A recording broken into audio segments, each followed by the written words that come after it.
narrative. And I think when it comes to e-commerce, it's the easiest way for one to start a business because the access is so low. And I thought it was a great way for me to be able to reach customers that were beyond the DC borders, beyond American borders, because I knew that there were women of color internationally that were experiencing the same things that I was experiencing when it comes to beauty.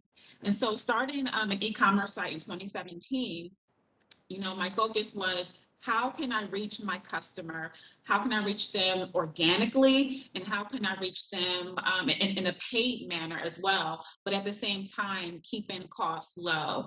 And I found that, optimizing my website, I was able to reach customers beyond the US that were looking for me. They were Googling certain terms, and I made sure that my website I was tracking the SEO and putting certain keywords in and on my Instagram, making sure that I was speaking a language, a message that my customers would easily pick up on. And that's how I was able to get customers on an international basis, which is so surprising because I was here in DC and I was getting customers that were looking, for certain hair products or certain skin products. And it was just such a cool experience. And so I just started to just grow on that. So even when I opened up the store, it was an extension of the website. But I have to tell you, when I opened up the store, I started to focus on the in-store experience. And I didn't focus so much on the online, the e-commerce experience. And guess what? COVID happens. Okay. And so when COVID happened, it definitely was for me, it was a wake-up call because I was not truly optimizing my business as a true omni-channel business. E-commerce and brick and mortar are two separate businesses, and you have to optimize them both differently though. So with COVID, I started to, resume everything that I've been doing from the beginning, looking at my SEO, looking at my organic traffic. Where were they coming from? What countries were they coming from? What keywords were they using to search for products and to search for my business? When it came to paid advertising, where were my customers? Were they on Facebook? Were they on Instagram? What time of day are they on Instagram? Email marketing. All of those different channels allowed me to stay in business during COVID. And then what happened was the e-commerce is really what sustained the business. And it's why I'm still in business right now, is because the e-commerce. So I've learned a lot over this past year, but it was such valuable lessons. And it was things that, hey, I knew from the beginning, but it was just a reminder of, when it comes to e-commerce business, that this business, it really is beyond my local, this local store, but there's customers globally that are looking for the products that I'm offering right now. That's really interesting. Thank you so much, Kim. Since you're selling primarily to female customers, do you have any specific advice for reaching women on e-commerce? Yes, it really is about messaging. And, one of the takeaways that I put in here was that, meet your customers where they are. And that is really about, the language, the delivery, the channels in which you pursue. I feel that so right now we look at social media and we think that we have to be on everything. We think that, oh, I need to be on TikTok, I need to be on Instagram, I need to be on Facebook, I need to be on Pinterest. And as a small business, you can be stretched so thin. So my advice always is to take one or two and to really grow those particular platforms. And then if you have the bandwidth, if you're able to do it, then you can extend to other channels. But I think you do a disservice if you're trying to maximize all the different types of social media channels and you're not really doing anything well. But just know like where your customers are. Gen Z customers aren't doing the same things as millennials. Millennials aren't doing the same thing as boomers. And so my particular target for women it was around millennials. And so I was really trying to understand, where are millennials right now? Like, what social media channels are they looking at right now? And how do they respond? Like, what do they want to see when it comes to beauty? Like, what's going to catch their eye? And so I'm always heavy on just being really visual, really making sure that there's an experience that, even if you can't come to this physical store, if you meet me on my website or on Instagram or on Facebook, you can still understand what the mission is, and you can still understand that this business is for you. And that's all the messaging. That's awesome. Thank you so much. At this time, I'd like to invite Ainsley Peacock to join us. And thanks again, Kim, for all those great takeaways. Ainsley is Vice President of Marketing and E-commerce for Baby Gourmet, based out of Calgary, Canada. Baby Gourmet is an organic meal and snack brand for babies and toddlers that began in farmers markets. Ainsley now drives the digital strategy for Baby Gourmet, going online to expand across North America. As the e-commerce leader for Baby Gourmet, we really appreciate her sharing her tips and insights, since she's doing this all the time. Ainsley, thanks so much. We really look forward to hearing your views. Thank you, Sarah. Thank you, everyone. Yeah, no, I'm really happy to be here and just share a bit about our experience. And really, I've tried to think about how it can translate to help other small and medium business owners as you look at this environment. Just to step back a moment and give context on the Baby Gourmet business. It was founded over 15 years ago by two sisters in Calgary's farmers markets, with the intention to make parents feel good about what they're feeding their babies. So it really was a revolutionary brand to move away from the strained peas and carrots in jars, the first pouch delivery format actually in North America, which we're all now so familiar with. So a really incredible set of sisters who still to this day, one's a CEO and one leads product development. So the business grew and really developed through the traditional brick and mortar landscape. So we built distribution in Canada through traditional stores, and in the United States, you can see the other brand up here that Baby Gourmet has also innovated in is organic slammers. So Baby Gourmet is in the Canadian marketplace with slammers in the US. But what we're really learning quickly is the way we can have these brands experience their respective other markets in North America and expand beyond the market they participate in is through e-commerce. So we are learning quickly, and clearly there's opportunities within these brick and mortar locations have their own marketplaces. So how you navigate and work within those is a great way to grow within e-commerce, and also through your own direct-to-consumer storefront, and then in addition to, you know, pure play marketplaces that exist. So what our learnings really have been in the onset have been around content.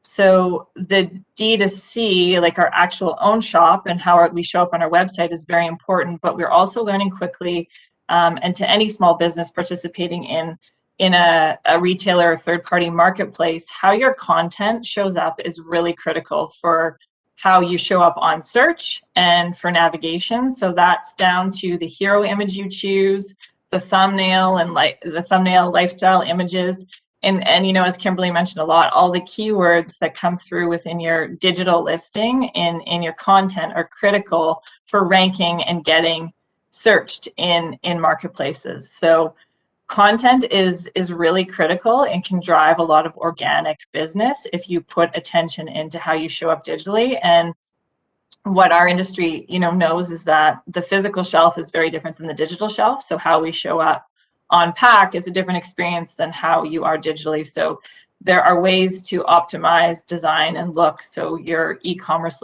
listing is really relevant and catchy for someone who's shopping you in a digital environment. So that's my thoughts around content being a really critical piece. Another one would be ratings and reviews. You know, with our D2C launch in Canada on the Baby Gourmet business, we knew we had this organic love of brand. So at launch, we actually did a contest requesting the first, we were hoping just to get 100 reviews, entries, but the first entry is a chance to win for a year. And it was really great to see the organic love of our brand that exists out there. So, you know, if you know you have a loyal base, ask them to that's free content. Have them come to your site with their reviews, their ratings, their love of your brand. Let them engage with you, because that bolsters your listing and how you show up digitally. So, we left with 500 positive reviews, which is just a really glowing feeling for us. But it's something anyone could take as a practice, that if you have that community out there, it's a two-way conversation. So give them a forum through which they can leave ratings, leave reviews, because that's only going to bolster how you rank and show up digitally. So that's some of my preliminary thoughts.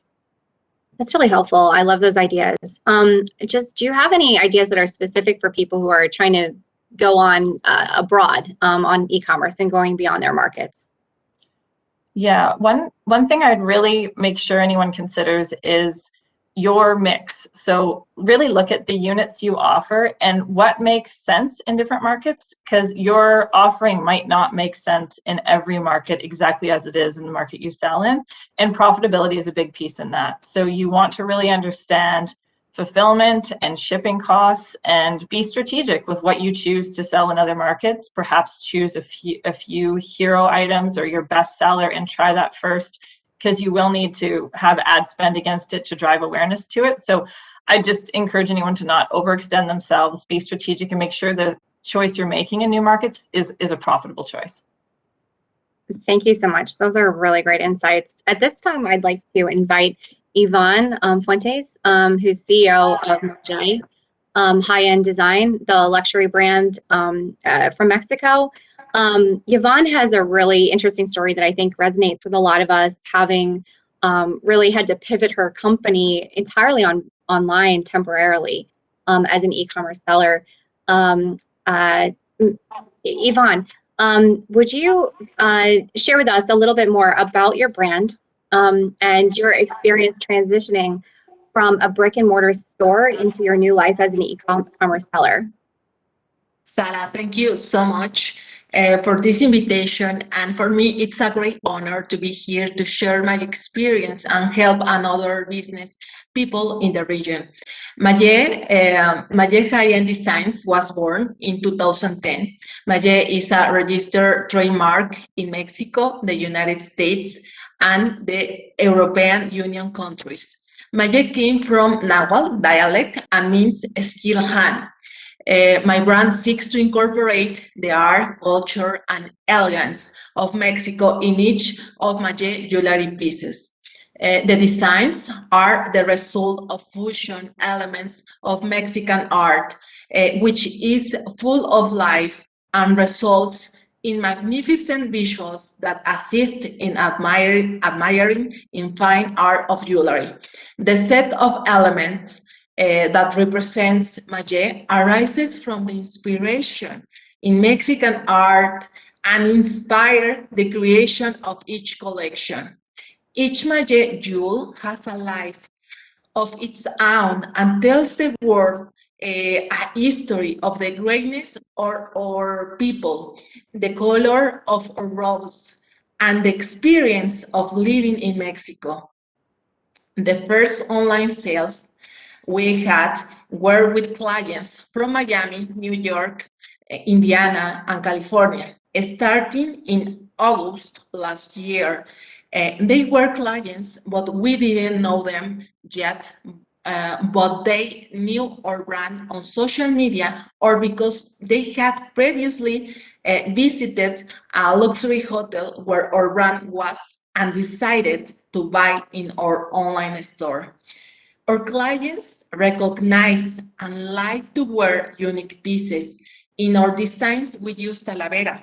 It is a ceramic that can be only made in Mexico and is recognized by UNESCO World Heritage, as well as stones such as amber, black clay, and other handicrafts that are made only in our country, in Mexico. The mission of Maje team is always to give the best service and attention that our customers deserve. We believe that a large part of the success of our online sales is because we have continued our practice of following up from the beginning on the sale We solve all the questions for the customers, and we have personalized attention. Our Magie team provides all the information that our customers require, and our after-sales service is a key to knowing the total satisfaction of our customers, and they can enjoy a unique shopping experience. Thank you. What advice do you have for small businesses who are seeking to expand their e-commerce sales? And do you have any thoughts on reaching women in particular? My first advice is that you must decide expand your business. One piece of advice I will give is that most of the online sales that do not have end in a purchase is because there was not a correct follow-up and attention with the customer. I also suggest creating an online store with 2 or more languages so that it's accessible to a more diverse group of potential customers. It is important to use social media to promote your business and experience of other clients who bought your product. You can do this by sharing the shopping experience of other customers, by reviews on Google and Facebook, as well as within in your online store. Thanks. What are some helpful tools and tips that you've used to reach new online customers in navigating international sales channels? In the past, Magie High-End Designs has participated in different international events, such as Fit for Partnership in Germany, Premium Berlin in Germany, Expo Jewelry in Singapore, Marina Bay, Expo Milan in Italy, and in the most important Jewel Expo in Latin America, International Expo in USA, among others. We have also made collection for international museums, these through business agendas. However, as I have mentioned previously, social media is a great way to promote our business to other clientele all over the world. We primarily use Facebook, Instagram, LinkedIn, and the tools like Facebook Pixel. Facebook Pixel is very important to use, and Instagram Live, WhatsApp Business to support to personalize your service. Having a writing digital marketing plan that we regularly, I want to explain something else. We really had a business from the last century where we had around 40 selling points in luxury hotels.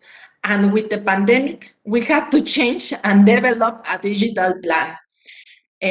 Then having a writing digital marketing plan that we regularly update has worked but for us as has live events. We began to do Instagram Live just in the past September to share valuable information with our clients. For example, it has worked for us because new clients have approached and know us through social media. On the other hand, we create a blog with valuable information. And also, we participate in virtual events where we tell the history of our brand and the history of the crafts we use. I think the most powerful tool is when a client connects with you, with your brand, and you truly give them the best attention and service that they deserve. Thanks, Yvonne. What are the primary challenges that you faced selling beyond Mexico, and how did you overcome these obstacles? Okay, I think the biggest barrier was the pandemic. I am sure not only for our company. We had to adapt to the new reality and create now the virtual unique shopping experiences. we had to create a new professional team focused on online store, photographer, web page technicians, digital strategists, and all of this had to be done in a few months to turn the business around. I believe the most important thing is to make decisions above also surround yourself with a qualified team that can help create a new plan for your business. We are definitely still learning, but we know that this is an opportunity to embrace change and leave our comfort zone. We are a boutique firm, but in a digital world, we must be at the same level as a large corporation by providing world-class service to our clients.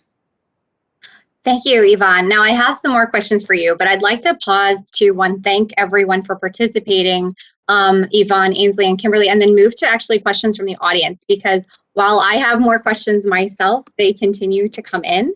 And so I think a lot of these will also be helpful.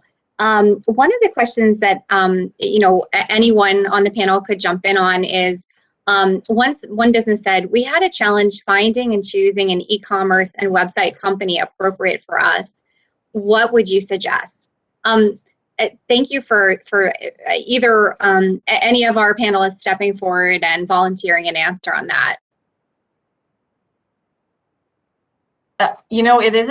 I have a point of view on that. It's a tough choice, but I think there's some really good providers out there. I think it depends on the size of your business and your desire. But if you're driving D2C, Shopify is really leading the way in that platform for D2C conversion. I think, there's opportunities to have maybe more design elements through WooCommerce and other platforms, but I think you need to know your intention. Is it design forward, or are you selling through that site, or are you intending to sell through your website, or just drive awareness through your website and convert somewhere else to sell? So is it a design need or is it a selling need? Would drive your decision. And there's really good articles once you've classified what your priorities are for what services do the best at which objective. Thank you so much, Ainsley. I'm going to move to the next question, which is from a small business. I'm curious what you all think about acceptable levels of response for good customer service. We have become complicit about not receiving timely responses from websites and lackluster service responses via phone or robotic emails. Is 24 hours acceptable response times? Personally, I think a competitive website could experience huge growth just from improving service response times. I'd like to know your thoughts. Would any of you be open to sharing your views on that?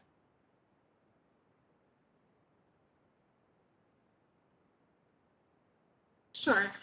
I can share my view on that. I do. Customer service for sure is most important, especially with the e-commerce site, because you can't physically, talk and meet and see the people. But I do still believe that in this age of Amazon and everything being so quick and so fast, it is always about quality over quantity. So for us, we have designated business hours. We are not getting back to anyone at 12 midnight.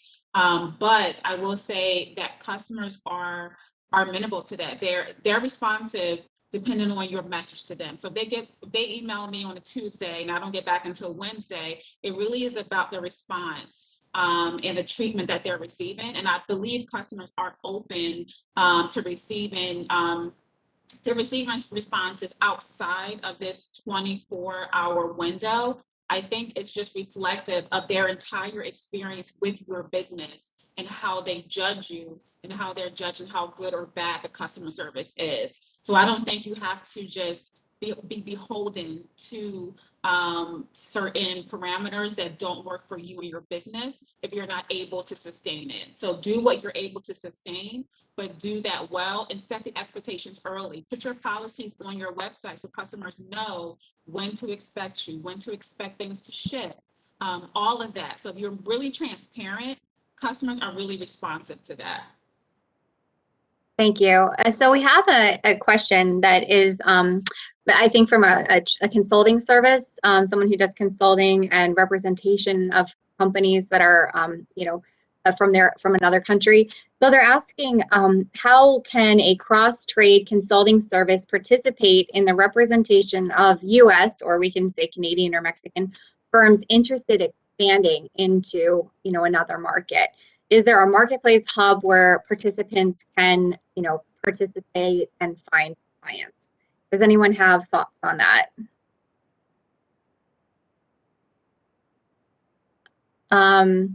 If not, we may have to answer that in the chat. The other question that I have is there anything that anything that governments could do to help e-commerce sellers succeed more?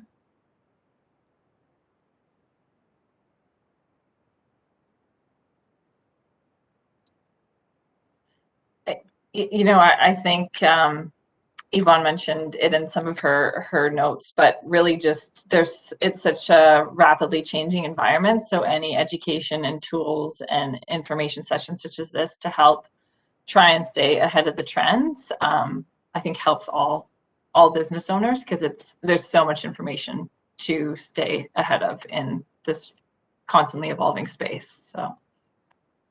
And that's consistent with what we've heard. Well, we're coming up now on the end of our time. I wanted to thank again Kimberly, Ainsley, and Yvonne, and thanks for staying on for any questions at the end. But again, thank you for sharing your experiences and being so generous. Thank you so much for having us. Thank you so much. Thank you so much. It was a pleasure to be here. Thank you. Thanks. All right, thank you so much. And just to the audience, we were trying. So there's still more, but I think there's a number of your questions actually are going to be answered as well from the in the following panels as well. So again, thank you, Sarah. Thank you for all of our panelists. That was some excellent content and excellent advice. So now I'd like to turn over to the private sector and SME counselor resources. So and with that, Jillian, if you're around, I'd like to sort of have you introduce the panel. And I think this panel will also help reinforce some of the points that were made from the previous panel. Gillian? Fantastic. Thank you so much, Patrick, and really great to hear from the previous panelists. A big hello to our virtual audience. I'm Jillian Jeremiah. I do work at Shopify. I heard someone bring that up previously. And I'm currently in Toronto in Canada. So I do speak with merchants like yourself in the audience today on a daily basis. So I'm really excited to share the panelists we have with you today. So gentlemen, if you want to put your cameras on, you're more than welcome to now. And really, we're here to discuss e-commerce, but specifically selling across borders and how we can help you better understand what resources are available to you from the private sector to help you either get started or help you grow. Because as you know, it's a challenging thing to face, but there's so much out there. So hopefully we can give you some great direction. So if you guys can raise your hand as I introduce you, we have Austin Nairn, who's the Vice President of the Greater Vancouver Board of Trade. We have Dr. Ray Bowman, who's the Director of Small Business Development Center of Ventura and Santa Barbara counties. And we have Eugenio Martin, who's the Executive Director of the Fundación México Estados Unidos para la Ciencia, also known in English as the United States Mexico Foundation for Science. So welcome, guys. To get started and get things warmed up, I thought we could do just a quick summary of what your organizations are all about, and maybe throw in a fun fact about yourself so the audience could get to know you. Maybe we can start with, I see Austin here beside me. Okay, well, thanks so much, Jillian, and welcome everybody. So glad to see so many folks online here today. So a bit about myself. So I am the Vice President of the Greater Vancouver Board of Trade, which is really the Chamber of Commerce for our region. We're the largest and most active business association in Western Canada. And then I also wear the hat of the Executive Director of World Trade Center Vancouver, the only World Trade Center in our province here, and really helping companies to go abroad and expand their business internationally. And our purpose here is really to make Greater Vancouver a better place to live, work, and do business. And we do that by offering programming to help companies to grow both domestically and internationally. And I struggled a bit with the fun fact, but I've traveled over 30 countries, had the chance to volunteer abroad as well. So really looking forward to the discussion today. I love that.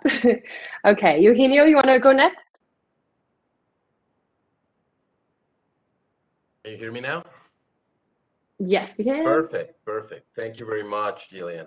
Well, I'm the CEO of the US-Mexico Foundation for Science, which is a binational NGO founded in 1992. And our mission is to design, promote, and operate high-impact programs that bolster the development value chains and ecosystems.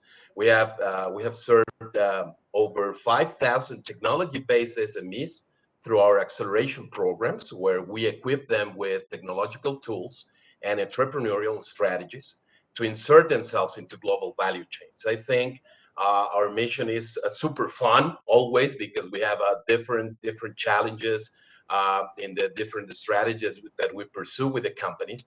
But actually, the good thing here is that whenever you go after a specific market trend, then it comes technological solutions behind it. And one of it is e-commerce. E-commerce and information technologies are all across what now the markets and the different products and services offer are out there. So I think that this is going to be very helpful for the audience as well. Thank you very much. No fun fact from you, Eugenio? Okay, fun fact. Well, I was thinking about it, but I had the chance to work with companies that were migrating from one sector to another sector, and one thing that happens was that when they were using technological tools, they said, well, this is going to be super costly, and we finally, through a play game, it was a play game, we said we're gonna do some performance on and show you that this is not super over costly. I mean, this is a way of understanding your business and a way of understanding how you address your customers. And we did it in a very fun and play game. We designed a play game to understand how it could be tackled. And finally, they got it. They understand that this is not about a lot of resources, a lot of money, but it's about strategy and thinking about your customers. So it was super fun to show the company how to address that in a different environment. I love it. Awesome. And I'll pass it over to you, last but not least, Ray. Thank you, Jillian. So my name is Ray Bowman. I'm with the Small Business Development Center program.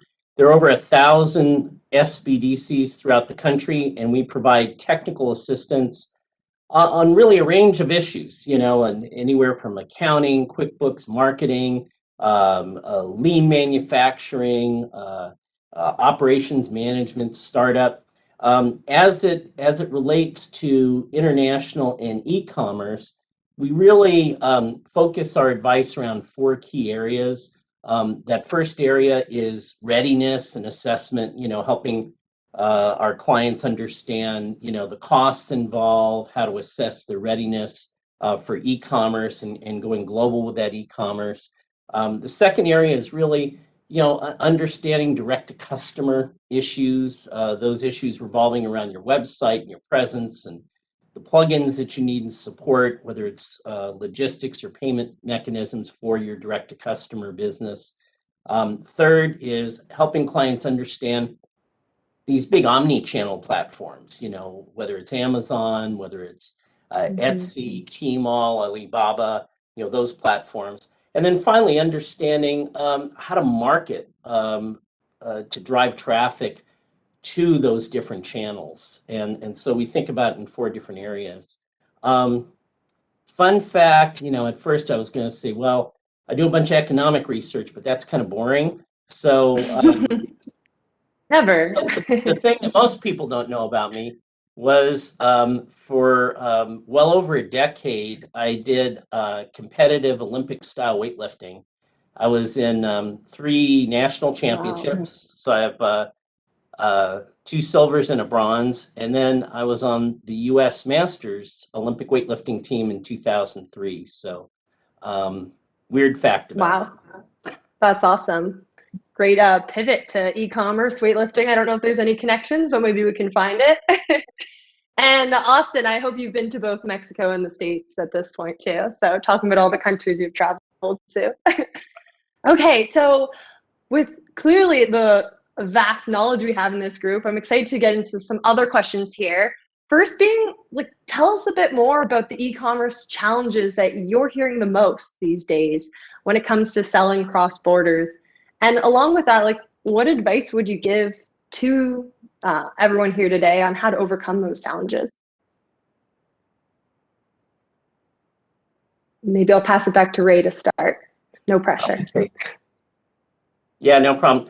So some of the challenges I see is one, sort of navigating all the different international issues. So things such as language, our last panel, they mentioned, having the right languages to help maximize the amount of customers you have, product translations, dealing with some of the country-specific omni-channels. You may be familiar with Amazon, but you may with JD or Tmall or any of the other country-specific platforms.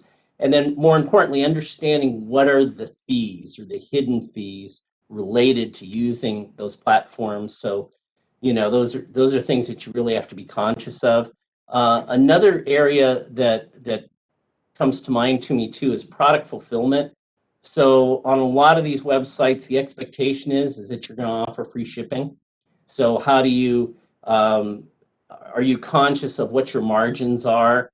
How do you build enough margin in your product to be able to offer free shipping so you can absorb those costs and be prepared to be able to do that? The other challenge that I see is, for lack of a better word, I'll call them kind of pseudo platforms. They're not the big omni channels, but they're still very important. And I sort of put them under the category of legacy platforms. So there's still a lot of sales to be had on Facebook, platforms like Wish, Google searches, shopping searches. So these are platforms that don't have all of the features of the big omni channels. They won't provide shipping. There isn't a lot of the back-end solutions, but these are still huge opportunities to sell your products, which means you really have to have some strong direct-to-customer capability with your own website. So it's real important to look at those channels that aren't exactly an all-in-one solution, but they're legacy and they drive a lot of traffic. So those are the ones that come to mind for me. Perhaps I can just build upon some of what Ray said. There is, I'd say, one of the things we find with many of the companies that we work with that are wanting to go international is they want to be everything to everyone. And so we heard a bit earlier on just about the importance of segmentation, and just customer experience is just becoming so crucial that we're delivering the right message or content at the right time to really the right demographics. And there's all sorts of great services out there that can help companies to really whittle down on how best to serve those demographics. And so things like Trade Map or Google Market Finder can help you really understand the demand and opportunity in different regions. And then in terms of some other customer resources like Facebook, Audience Insights, and Google Trends will really help you to really clarify where you might want to go next in terms of targeting your audiences. And then I'd also say just content in some small businesses, because we know how important content it continues to really be king. Is development of that content can sometimes be difficult, and so sometimes that means outsourcing, getting a writer to really develop some of that content for you, so that can really raise your overall Google ranking and drive more traffic to the website. Well, I think that I agree a lot with what Austin and Dr. Ray said before, but in our experience, one of the big struggles for SMEs is to understand first how they can put their e-commerce strategy into their own DNA, understanding their business model. That's very important because sometimes when you don't get where it fits better, then you cannot, take advantage of all of the benefits that e-commerce can bring to you for international trading. But then another thing is people, in my experience, for example, working with a lot of technology-based companies, people do not, is not used to buy technology. They're used to buy solutions. And that's what people is close to. You have to transform the technology within your product or service into a real solution. How do you convey that and communicate that to your customer? That's very important, because sometimes, even though you have better features than other products are well marketed out there in a different way with pristine communication. And that gains a lot of traction, different from what the solution could be better in the other end. So for us, it's very important to understand that once you get there, then you need to understand your B2C, B2B, B2BB strategies, and then how you're gonna adopt that and not struggle with all that Dr. Ray and Austin said regarding costing and understanding how all the different pieces bond together. In our experiences, when you go through e-commerce strategies, you have to validate the total overall costing of it. And that includes marketing, logistics, international trade taxing, inventories and stock, replenishment of that inventories and stock, and what are going to be the channel fees. And then you can decide if you go to omni-channels, well-positioned omni-channels, or you start your own e-commerce strategy, your own website, if you have the correct strategy to gain the traffic needed and to start growing in the pace you want to go. So those are the main struggles that we have been facing in helping companies achieve their goals. Wow, I appreciate some of the answers. And we can't see our audience today, but I'm going to assume there's a lot of head nods and running into the experience of the common thread I'm hearing is cost. It can become very expensive, so how to lower that. And also just having a lot of options, so where to start and where to direct your resources. So that kind of brings us to the next question as well, of like, many people listening today are looking for resources, technology, and or programs that are available to help them grow and figure out this whole landscape. So what are some of your favorites that you would recommend people to check out today? Eugenio, you want to start again? Sure, no problem. Well, I think that but there are tons of tools out there. I mean, even all the omni-channels have. Shopify has a tremendous library on tools and how to take advantage of all of it.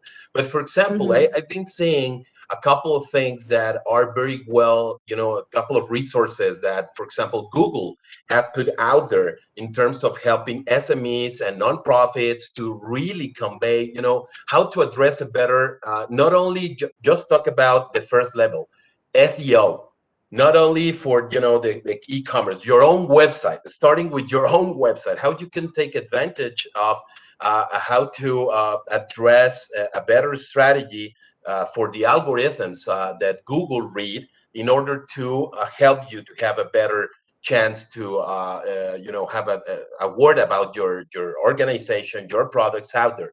First of all, that's the best way to start, to understand your web presence.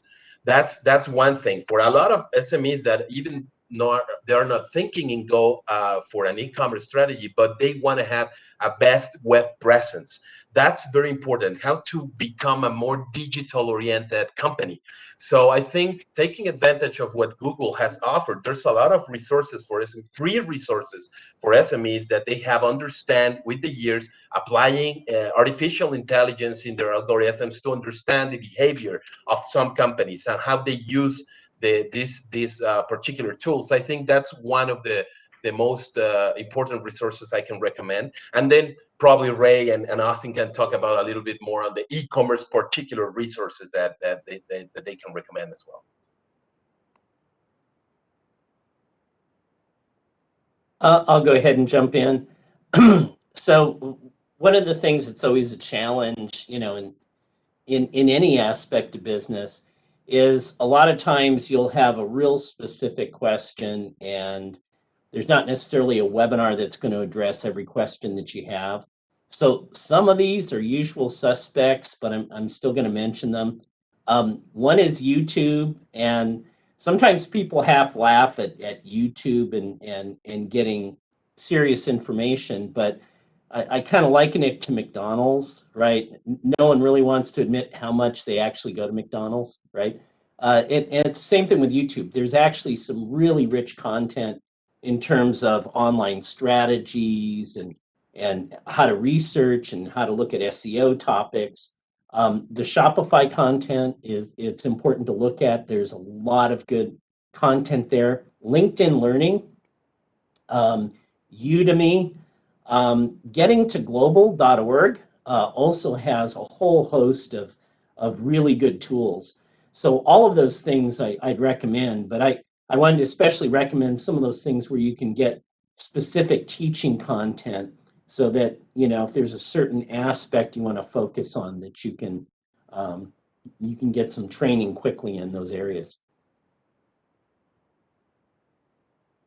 Great, those are some fabulous suggestions there, Ray. In fact, I was going to mention a few of those, but I'd also say there's all sorts of institutions out there. BrainStation is one that comes to mind that has a pretty strong presence in our market here. You've already heard about Shopify and some of it, just how robust the solution is there.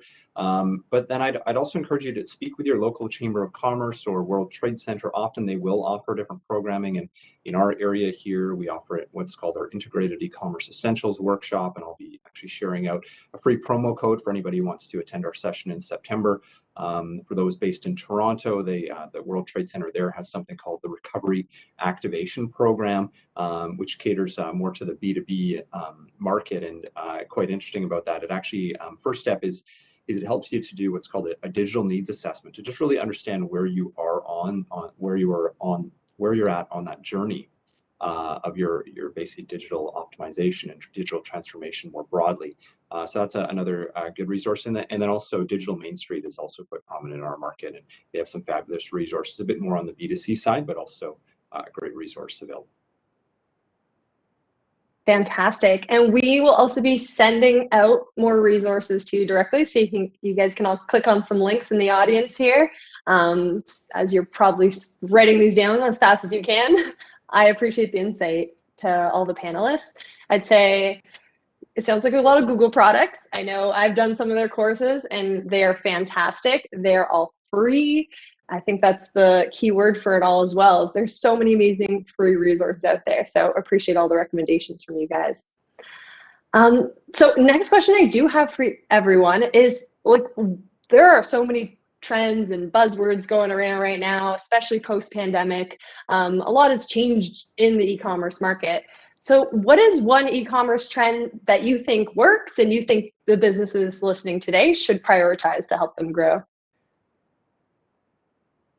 And Ray, maybe you want to start? Yeah, sure.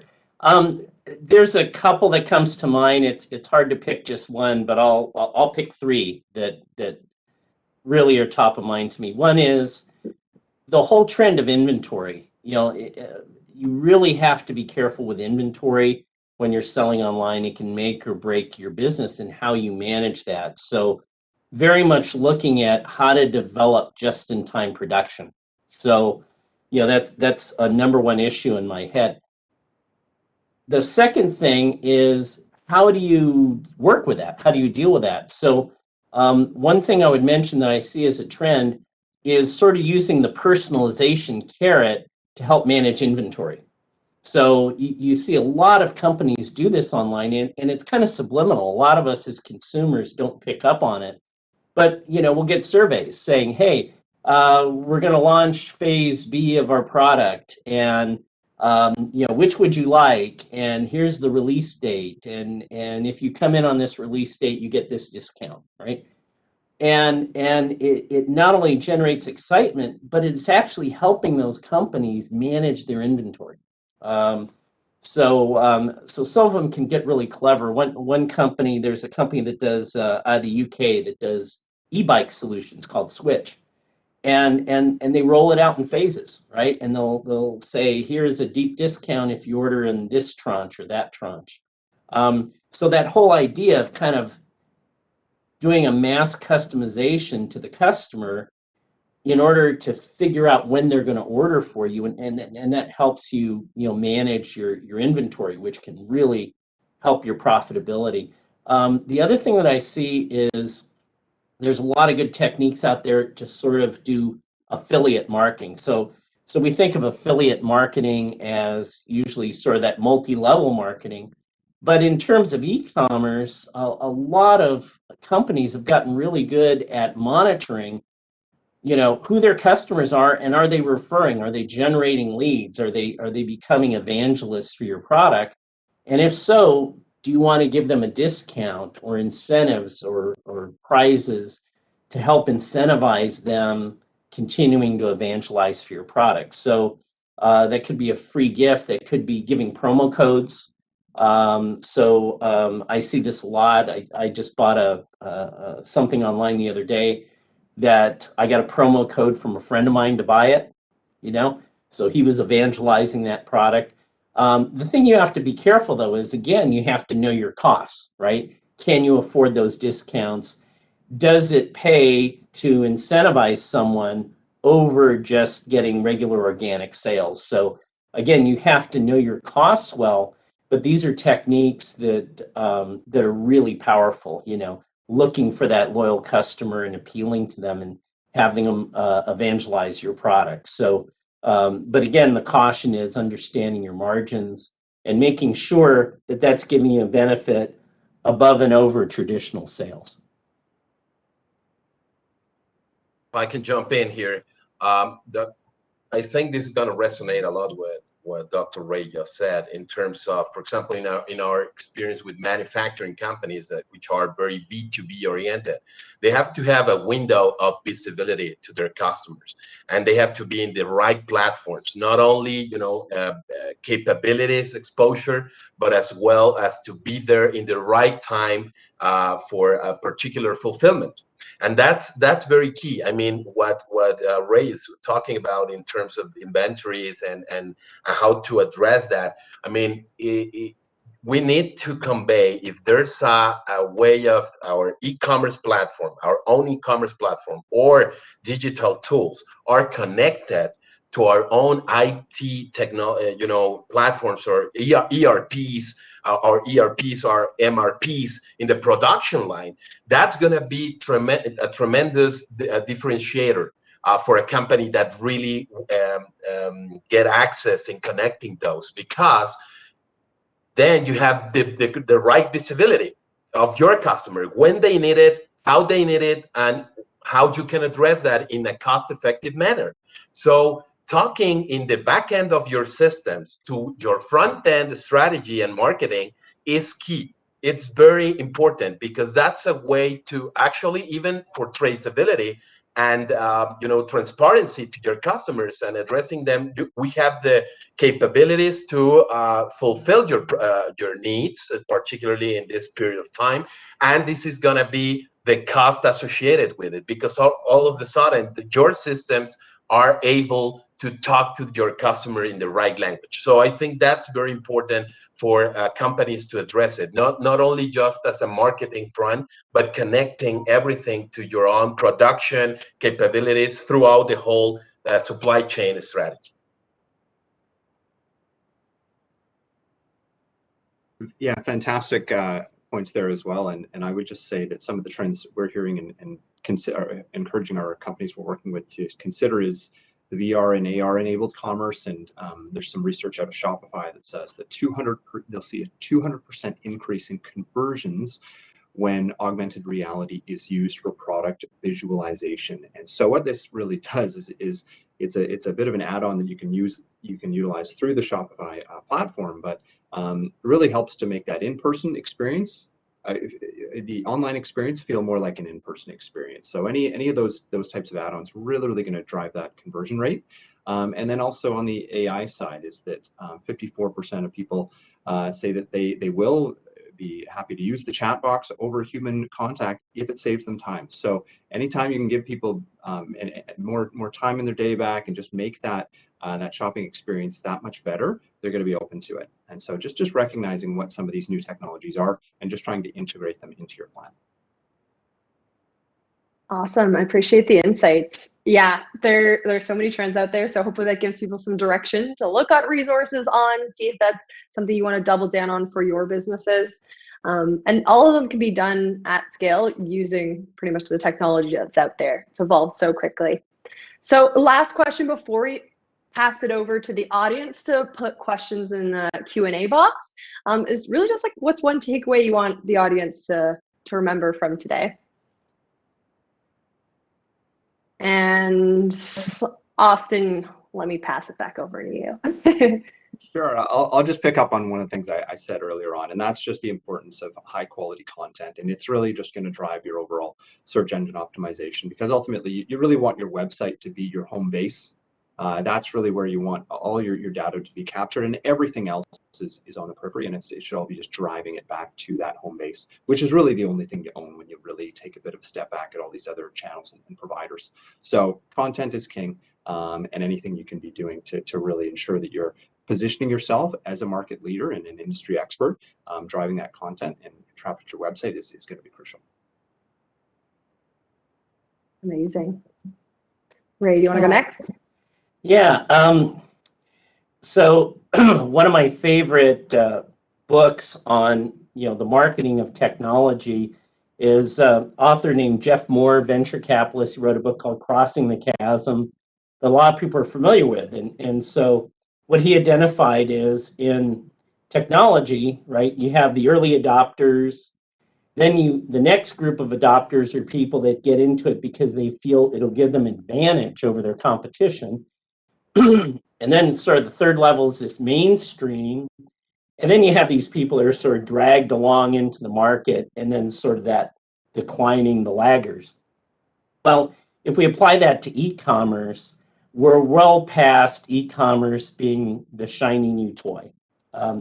We're really well past e-commerce as a tool to give you an edge over the competition. We're really in the mainstream of e-commerce. So it's not, should I be in e-commerce? It's about what am I doing about my e-commerce strategy? And that strategy really has to encompass both the omni-channel platforms addressing traffic there, as well as your direct to customer. So we're no longer in an era of, gee, should I or should I not participate in e-commerce to access markets?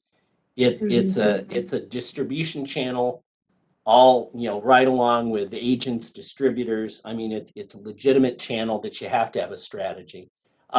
The other thing I would add is, again, all the panels have been mentioning this, understand your costs. So the three areas of cost, one is your marketing cost. That's probably your biggest, right? Understanding what that budget's going to be, and your marketing costs are going to drive your traffic.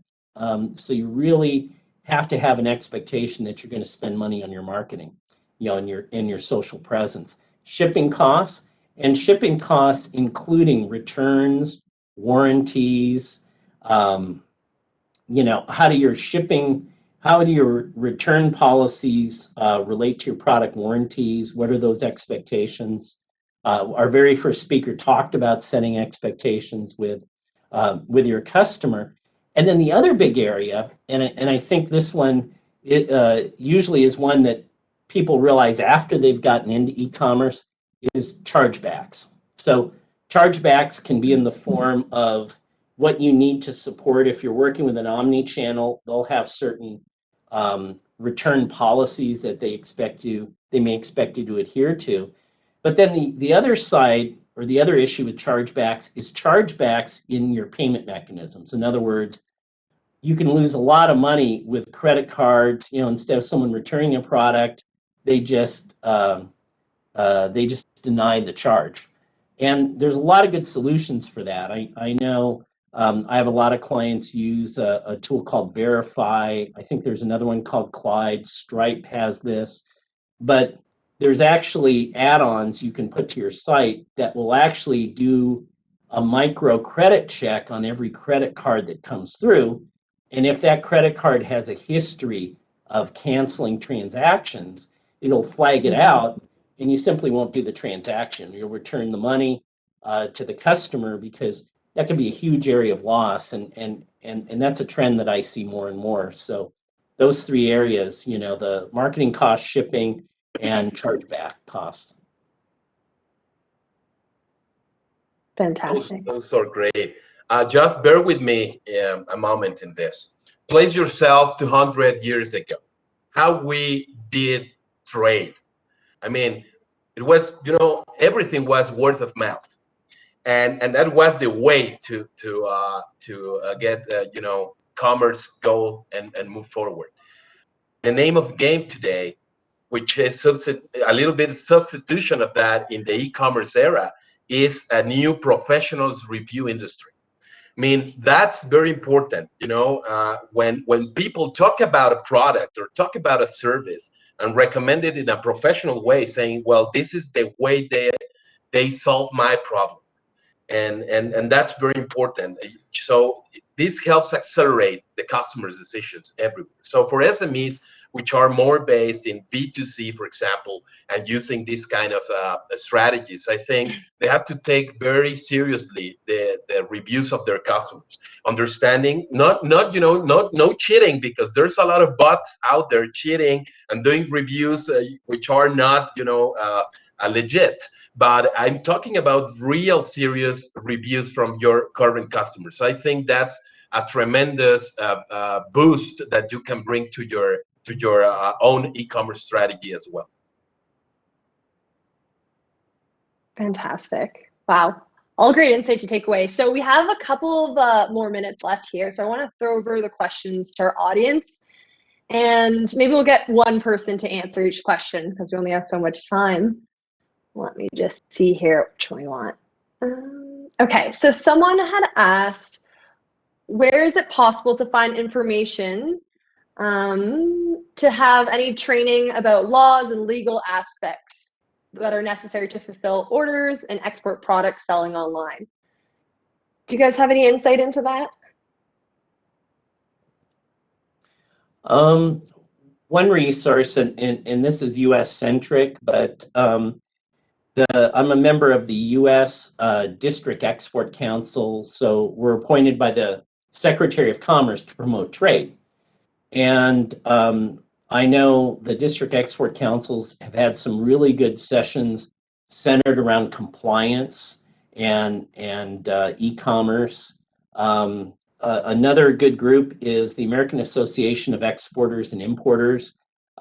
They actually were co-chairs with the World Customs Organization, along with China, on developing a framework for e-commerce and regulatory. So I think there are some good. Getting to Global has some of those resources as well.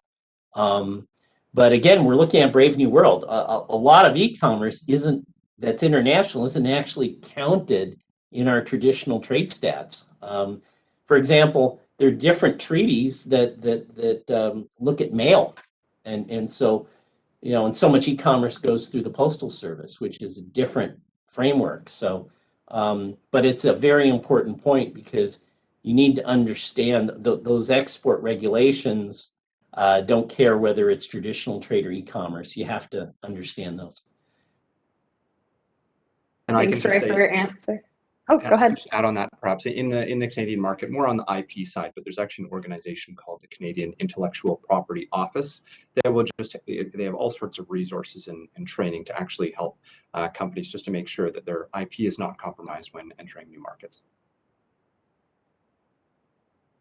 Fantastic. Okay, so a few more questions here. One of kind of similar to the legalities, but they're asking, selling into one of these markets from either Canada, Mexico, or the US, where do I find information on the process for taxation? Do you guys have any insight into taxes? I know that can be quite the pain for merchants out there. Well, I think, Jillian, if I jump in here, there's a lot of, specific groups of, I would say, buffet that work with the taxes and the optimization of the laws in every country, because sometimes are different and you have to comply on where they harmonized. And in order to export a particular item, you have to be compliant. So I think there's a lot of different specialty lawyers, specialty trade offices that can help that, particularly in the borders. And if in the side of Mexico, it's in the border regions where they have a lot of knowledge about this, and they could be very helpful in understanding how what are you going to face when you're trying to export this particular product, because it depends if it's a medical device, for example, or it's a retail product. It's a totally different, and they have to comply with different it's like they have to fill a certain qualifications and actually certain certifications as well. So if they have to know this prior to they start selling, sure. So I think that addressing this particular organizations, I think they can get a lot of very out of the bad knowledge to in order to fulfill that. I would also add that it's important to reach out to your supply chain logistics provider, your courier company, your freight forwarder. Oftentimes they can provide you advice in terms of the regulatory, any export regulations, duties, taxes. This is especially critical for U.S. exporters, because U.S. exporters aren't used to value-added taxes. But our friends, both North and South, both have value-added taxes that you have to understand if you're doing a door-to-door solution. There's a lot of good logistics providers that provide what's called, or what I term, I did a lot of work in Canada, so we call it NRI, non-resident importing. But there's a lot of ways in which you can consolidate shipments by being a non-resident, basically an importer of record in the country of destination. So that way you can combine orders and distribute them on the other end. And so your logistics providers do this all the time, so they can really help you understand what those costs are and what the impact is. Fantastic. Appreciate the answers, and hopefully that gives some direction for all those out there. Taxes, you can't get around that. Okay, so we don't have any more time for more questions, but we can try and answer them in the chat box after this panel. But thank you so much for everyone listening in, and to our amazing panelists. I learned so much today, and I hope everyone else did as well. And with that being said, I will pass things back over to Patrick. All right, great. Thank you. Thank you, Gillian. Thank you for all the panelists. That was great. Some really good content there. And just wanted to keep things moving along. Anna Barbara, I'd like to start our next panel, which is on e-commerce government resources. And I think this will very much complement a lot of what we heard from the previous two panels. So thank you. With that, Anna Barbara, I'll turn over to you. Thank you. Thank you, Patrick.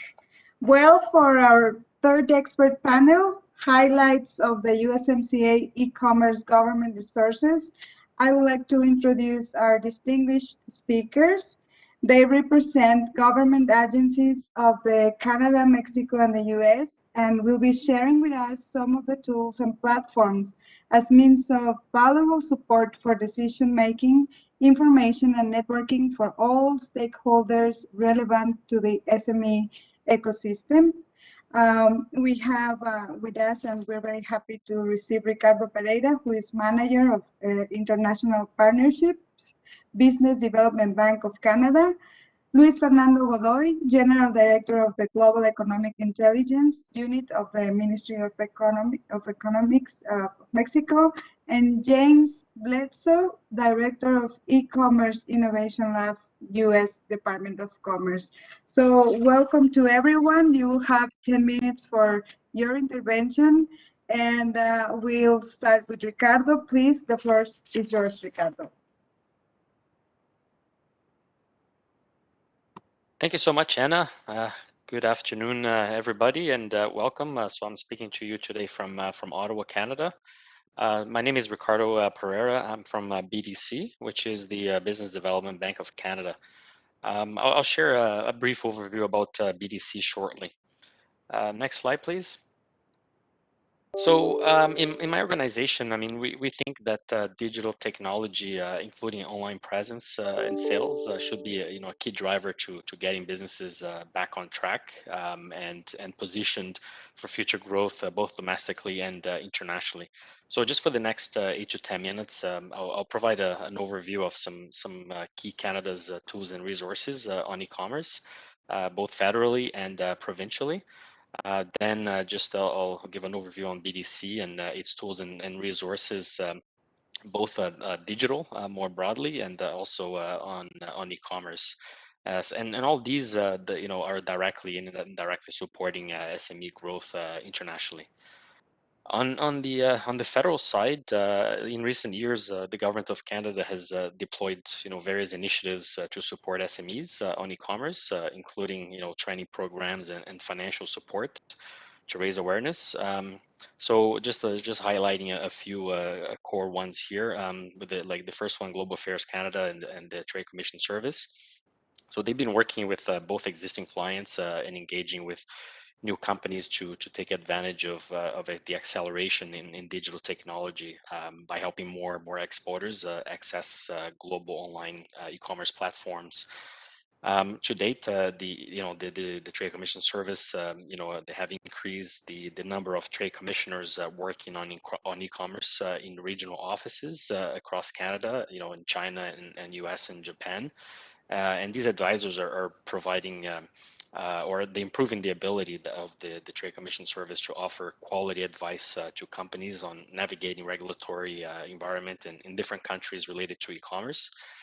As part of this increased efforts, it's also ensuring that key private sector players, such as Shopify, are mobilized and engaged, and through these partnerships, its new and existing clients are better serviced. I know my colleague Nigel in the closing remarks would talk about Can Export, but it's one program that Global Affairs Canada have to assist companies with with funding, securing expert advice for digital and e-commerce and covering some costs. On Canada Post, for example, Canada Post has developed a step-by-step guide to starting an online store for small businesses. And there's also a guide to international shipping, which helps SMEs master international sales and shipping, and one on packaging as well, which is called the Packaging Guide, and provides tips to better packaging choices for the e-commerce store. On EDC, EDC is a Crown corporation here in Canada, and basically they're providing information on and advice on e-commerce through blog posts. There was a question from the previous panel regarding tariffs. A resource that we have here in Canada, which is very interesting, I'll mention briefly, is the Canada Tariff Finder. So if you just Google it, Canada Tariff Finder, it's going to help you find tariffs from different countries. And lastly, on BDC, I'll share more specifics shortly. Next slide, please. Just a few months ago, the federal government launched a $4 billion program called Canada Digital Adoption. And this is in process of being set up. And this $4 billion does include $2.6 billion in interest-free loans. So there are two streams of this program. So the first one is grow your business online, which is definitely focused on e-commerce. It will include micro grants for adoption of e-commerce and human resources through young advisors to help implementing digital tools. And then the second stream is called Boost Your Business Tech, which focuses on digital more broadly. And here, just there'll be grants for development of digital adoption roadmaps and technology. There'll be human resources available as well through students. And then there will be the like interest-free loans from BDC to finance implementation of such projects. More details on this will be available should be available by September. Next slide, please. On the provincial side, on our state level, the equivalent here in Canada, there are several support programs in each jurisdiction. I'm just going to highlight a couple here that are directly supporting international. So the Digital Main Street and the TAP, the Trade Accelerator Program. So in the province of Ontario, for example, the Digital Main Street platform is an example of a federal, provincial, regional collaboration that stimulates SME digital adoption. So this program provides grants, free workshops, and technical training, plus business model support. The Trade Accelerator Program, which is across Canada and is providing support on various aspects of the export journey that leads to a direct assistance to SMEs to build their export plan, which certainly includes digital and e-commerce. Next slide, please. So just in 30 seconds here, quick overview of my organization. So BDC, Business Development Bank of Canada, is Canada Banks for Entrepreneurs. So we're an arm's length of the for-profit entity, whose sole shareholder is the Government of Canada. And most of BDC revenues comes from our financing and investments. Our advisory services for the purpose of today really focus on value creation and impact for SMEs. And we do north of 1,600 mandates per year. This is in addition to all the free resources that we have available. So I'll just share some with you today. Next slide, please. We can skip this one.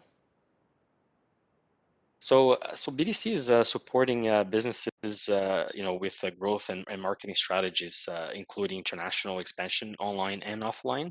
So we're offering entrepreneurs, a series of free tools and resources in the form of templates, articles, tools, ebooks, blogs.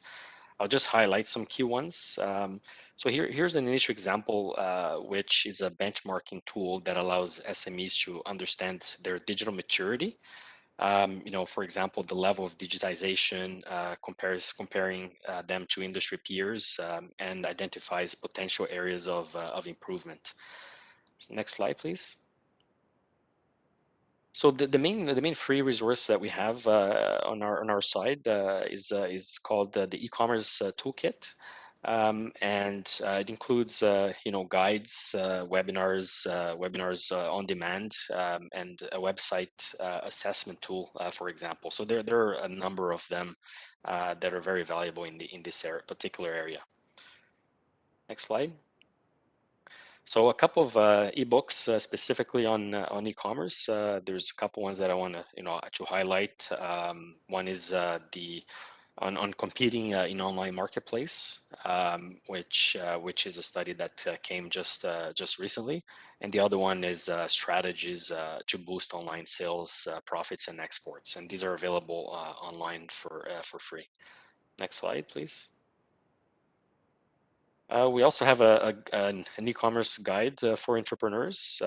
It's a marketing guide that covers like 3 core elements of an SME e-commerce journey, from strategy to building an online store, to measure and on optimization. So taking the different elements of the e-commerce journey that are important, and providing a more comprehensive view on this side. Next slide. On the comprehensive tailored, and this is more for a fee approach because they're much more comprehensive and tailor support category. So BDC takes a more broad approach to e-commerce as an element of our digital program.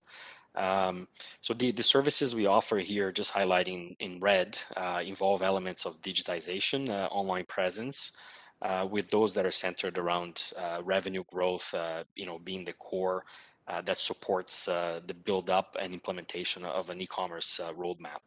Next slide, please. And here's just a quick snapshot of our digital program for SMEs. So, basically, improving your digital maturity translates into moving up a digital curve that is comprised of 3 different parts, planning, adoption, and innovation. So the first part of the program is planning. We provide clients with a clear roadmap that aligns with their digital activities, with their business goals. The second part of the program is adoption. We help clients select, implement, and integrate the right digital technologies. And then the last one, this is for businesses that are ready to use digital to gain a significant competitive advantage and future-proof their business. So this program directly supports SME in the international expansion journey, provided that international is part of their growth strategy, of course. So with that, I conclude my presentation. Back to you, Anna. Thank you so much. Next slide. Thank you, Ricardo. Thank you. Very, very useful information. Now I will give the floor to Luis Godoy, please. Hello, Anna, and thank you all. Can I share my presentation? Can you guys share my presentation, please?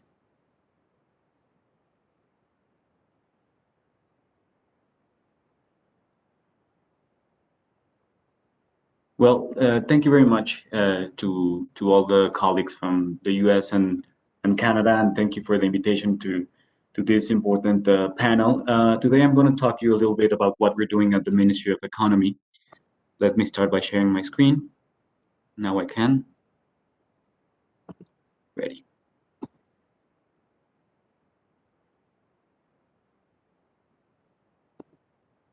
Great. Can you look at my screen now? Not yet. Maybe we can give 2 seconds or somebody from the staff helping us, please. There.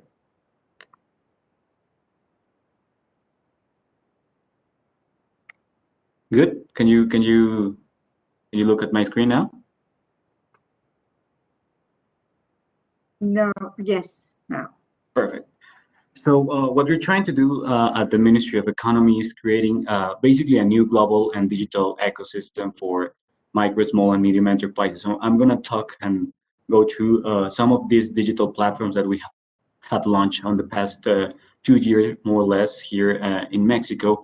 And these platforms, we believe, that are instrumental for supporting SMEs in different processes and decisions that they do. But let me start with first with the diagnosis.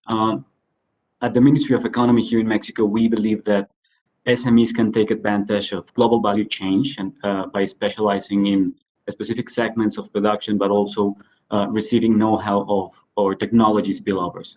First of all, we know here in Mexico that SMEs have low participation in trade, in foreign trade. This is something very important for us because only 2% of our exports come from SMEs. This is an important part for the strategy that we developed here at the ministry. Second of all, we know that there's a lack of information with SMEs, and this is interesting because there's an interesting poll survey that our National Statistics Office launched a couple of years ago, where we understood that the first reason when you ask an SME why they do not export, the first answer is that they don't have adequate information. And this is very important for us because information is something that we can actually deliver to small and medium enterprises. 35% of these SMEs answer that they do not export because they don't have enough information.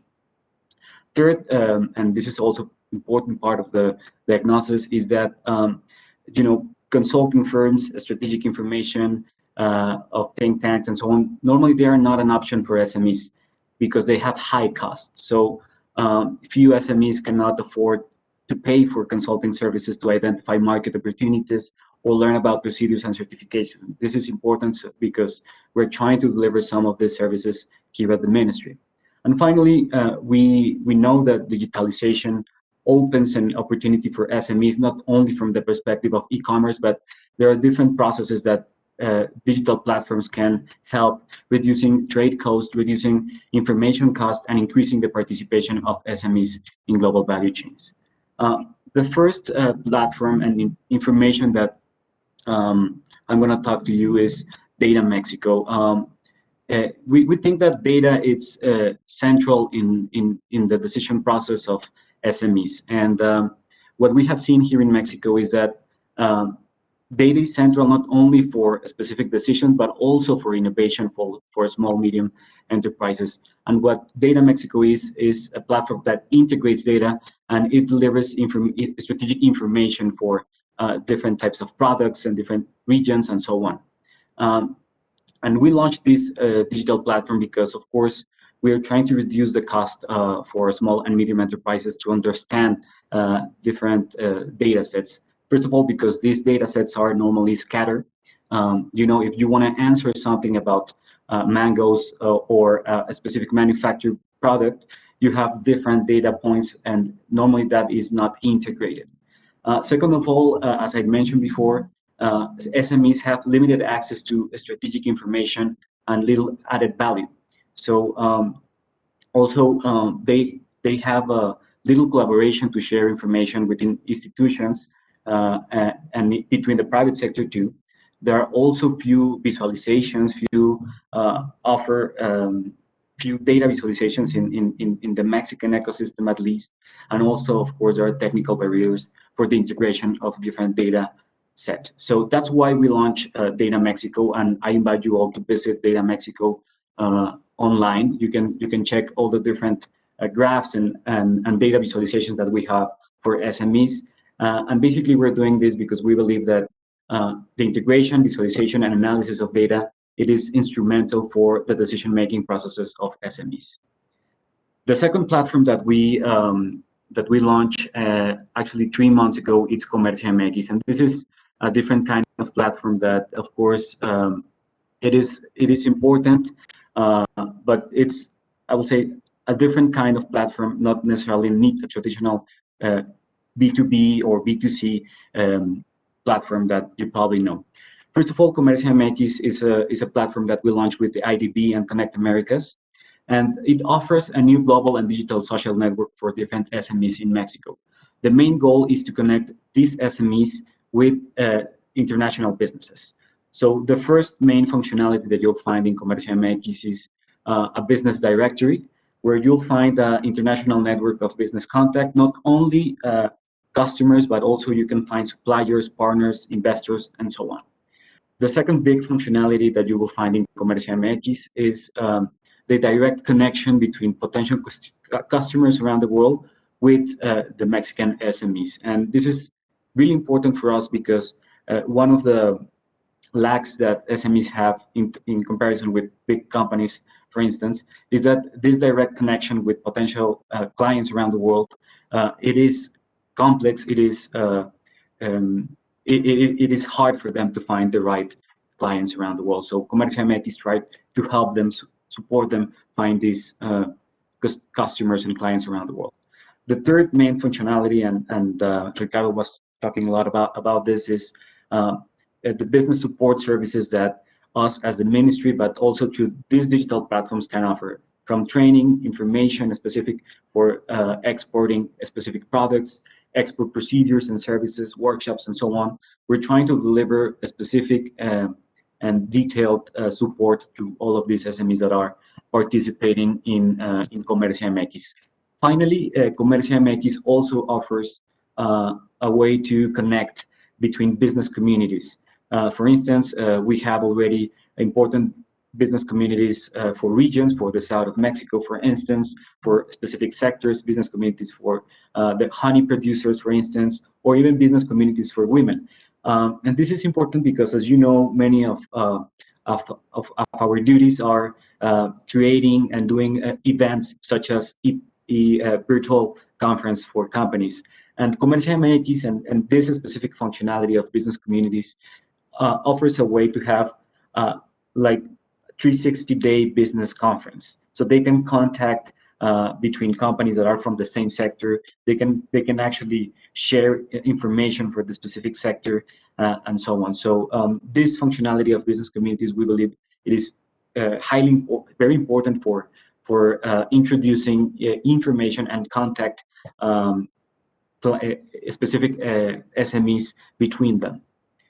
One of the main things that we have identified in Comercio MX, but I would say this in general, is that, of course, there's the goal of exporting. And for us at the Ministry of Economy, we see the export process and the materialization of the export as an end itself. So there are a few steps, and Comercio MX offers some interesting also functionalities on this. First of all, we of course verify the companies that are part of this network.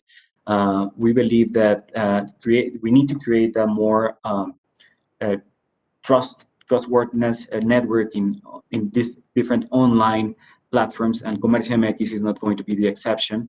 So each business profile that you'll find in Comercio MX, we encourage all of the companies to deliver all the information they can and to pass this verification process.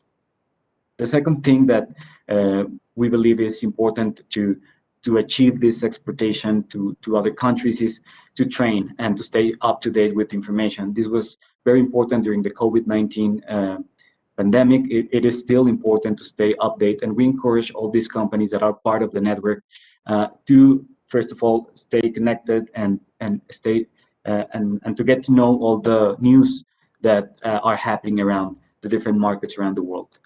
The third component is to connect to these global value chains. We organize, as I mentioned before, this business conference, and we try to connect the business conference with the digital platform itself. So these business communities have live within the business conference, but also afterward.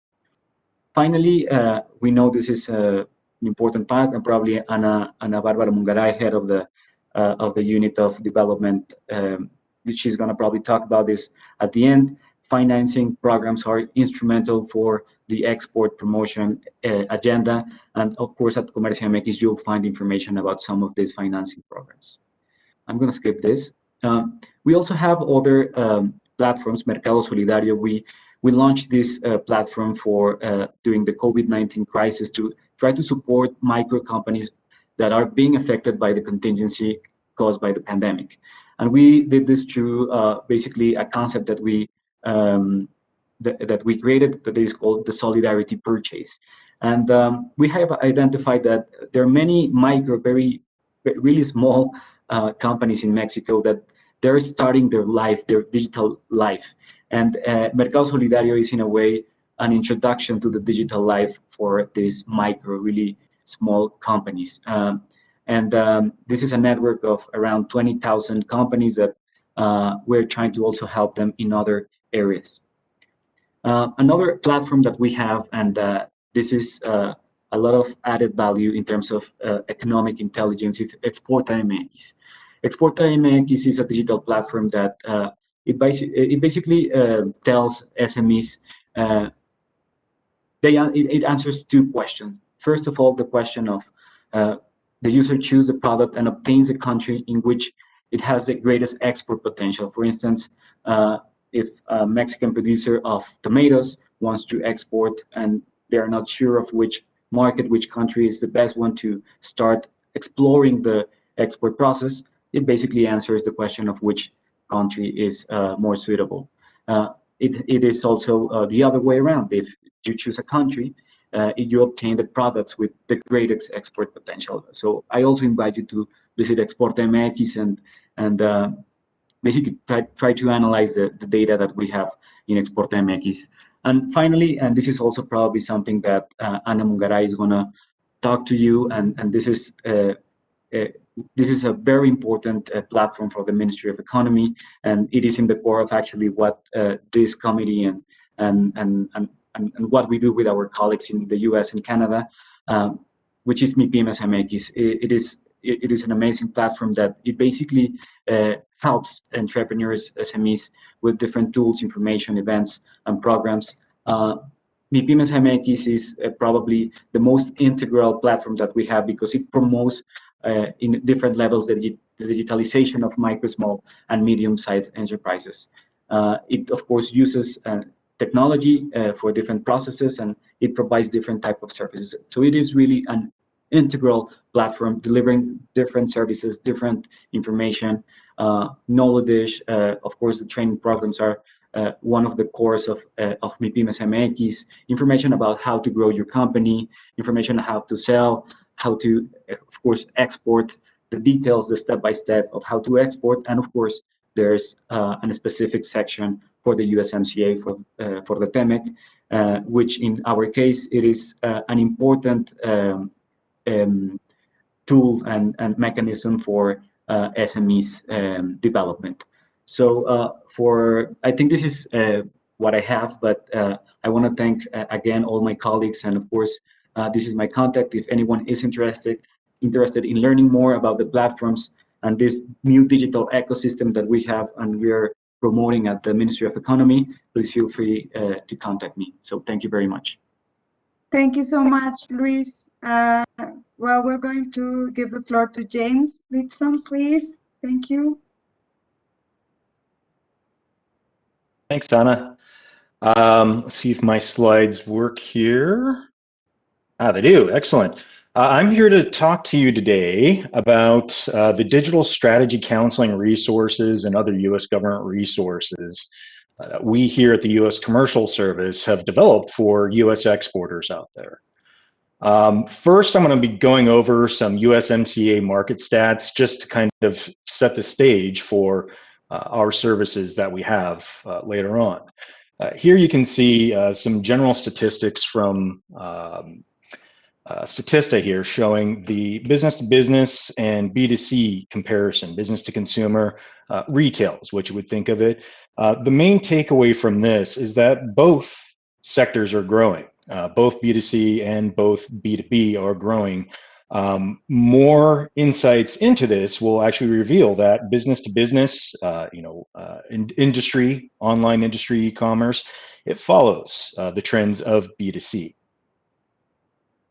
When coming to consumer purchases, we can see that Mexico actually is leading as far as digital media purchases go compared to the US and Canada.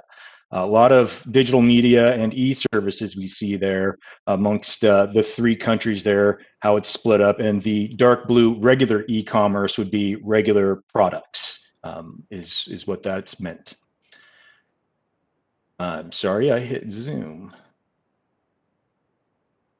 Here we have the consumer spending by regional comparison, and you can see that here the US and Canada are at 4.1%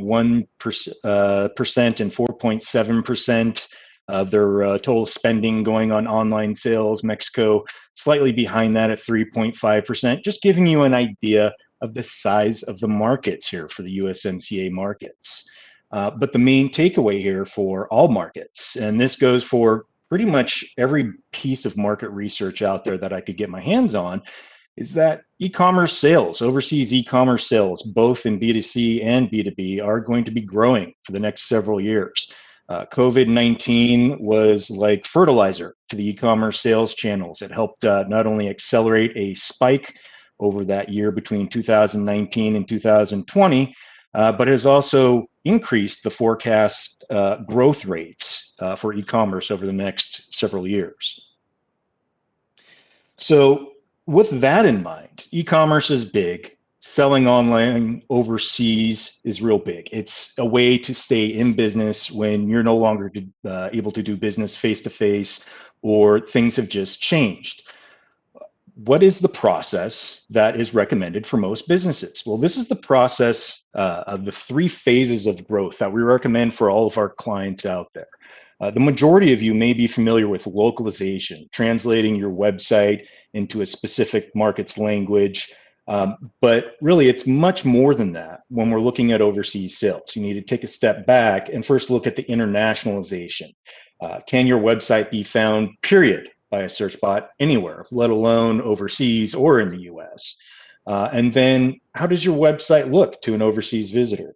Once you tune those things in, then you can focus on the region using your website analytics and market research, hopefully from our local US Export Assistance Center, to help you refine your sales approach online. Again, these are processes, a step. So what are the main issues that are faced by US businesses, and well, I would hazard a guess that the majority of businesses out there nowadays are facing? Well, identified by Statista, lack of a business digital strategy. Our friends Dr. Ray, Eugenio, and Austin in the previous panel all touched on the digital strategy and the importance of that. And that is one of the top issues, is that the majority of businesses don't realize that's something that they need to they need to work on. Following up with that, once they begin their digital strategy, getting business service providers, e-commerce business service providers, to actually get those professional results, those desired professional results in sales. That's another issue that we, the U.S. Commercial Service, can help with our new online counseling resources. The other three issues here help identifying non-tariff barriers, shipping and logistics issues, and online payment solutions. That's counseling that our organization, U.S. Commercial Service, has done for the better part of the last 40 years. As a matter of fact, this year is our 40th anniversary. So this is something that we've been doing for our clients for a long time, and we've now branched into the digital counseling space.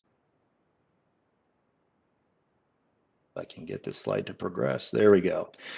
The 5 steps of a digital strategy that we've identified and laid out for our clients are fairly simple and common sense. We didn't try to go over and above to really drill down. We wanted to know, what does the playing field basically look like?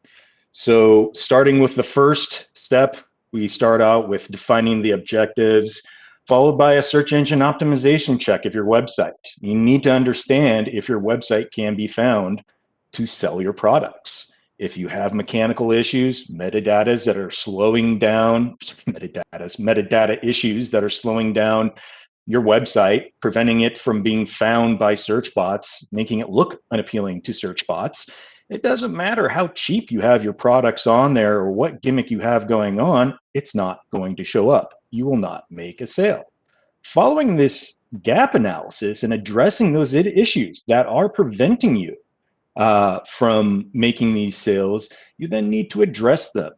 You don't need to just acknowledge that they exist and do nothing. You need to act on that and fix that with preferably an e-commerce business service provider, your own in-house IT.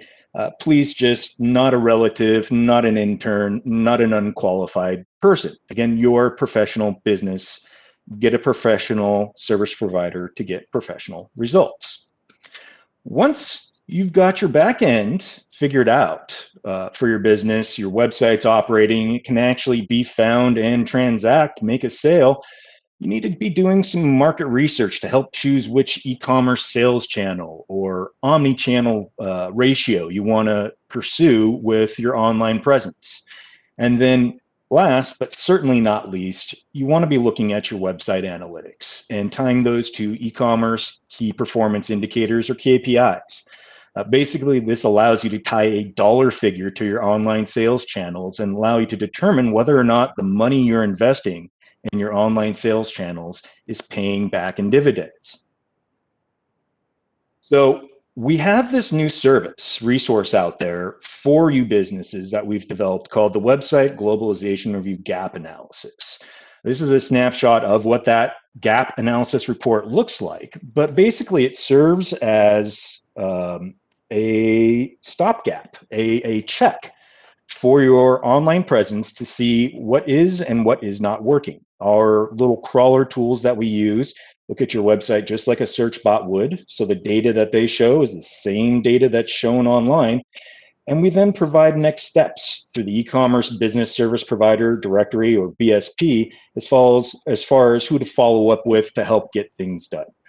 As usual, and if you've been a client of ours, I always recommend to shop locally when it comes to service providers. But if you are in a jam, we do have our national e-commerce business service provider directory, of which I do believe there are a few attendees on this webinar that are service providers on there. So this Website Globalization Review Gap Analysis, this WGR, it sounds great, it sounds fantastic, sign me up. What are some things I need to know about it? Well, it's an SEO diagnostic service. It's not going to fix anything. We will not fix anything. In fact, we will identify a lot of issues for you to fix. But the point of all of these fixes is so your website is up to basic standards, so we can then begin to work with you on international sales. Up until your website is up to international standards, the point is moot. It's not going to be found. I can promise you that. This service is only available to U.S. commercial service clients. So you have to be working with the local U.S. Export Assistance Center. You have to be talking to them about your digital strategy and how that relates to your overseas sales, because it's going to take a lot of work, weeks and weeks of work to eventually get to this gap analysis, to understand how you're selling online and where you want to be selling online later on down the road to actually make this process work for you. So if you want to find out more and read up more about this or contact a local office, feel free to follow the links here on the page. We also have some other e-commerce resources. If search engine optimization and website analytics is just way too in-depth for you to even begin to comprehend, we do have some e-commerce videos available on trade.gov here that cover the 5 main basic areas of the digital strategy that we cover with our clients, giving you a 100,000-foot level, if you will, of the subject area to hopefully make it more clear how this relates to your overseas sales and, more importantly, money.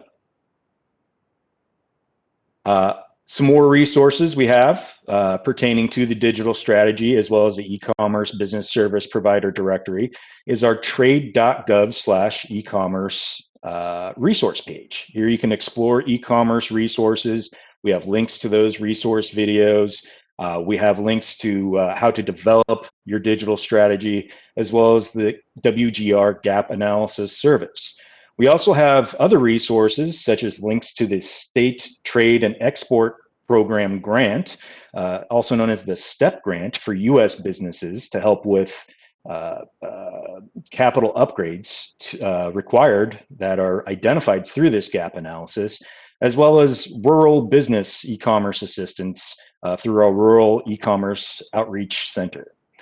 I'd also like to bring your attention to 2 very pertinent tools that we've also added to our website: a digital policy alert through the Global Trade Alert organization. I believe they're through the University of Zurn, sponsored through there, but they're tracking digital policy throughout the world. And here you can see a screenshot of how you can narrow that down. So if you are curious about what is required for your HS number product to be sold in Mexico, you simply click on the Mexican map there and then see what restrictions per e-commerce have to do with that country. Very valuable, very powerful, something our organization has been looking for a while, but this Global Trade Alert organization has managed to crack that. So we are sharing that proudly with everybody as a helpful resource.